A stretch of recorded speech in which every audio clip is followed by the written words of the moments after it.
the whole envisioning about the making of India.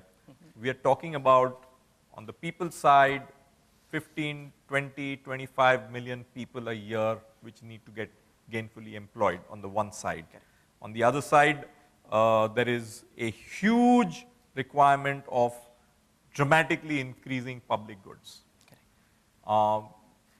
We need to move away from this so-called lip service to the poor to actually making sure that poor are in the mainstream.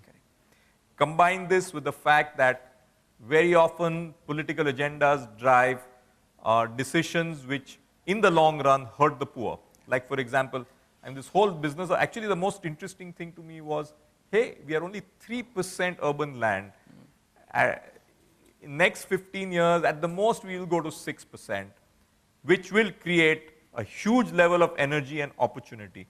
Just because we are not able to politically find the right solution for how this conversion factor happens, that is, land is a factor of production coming into the mainstream.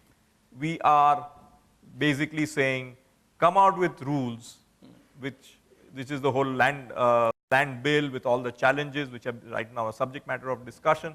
So in a way, inability to find a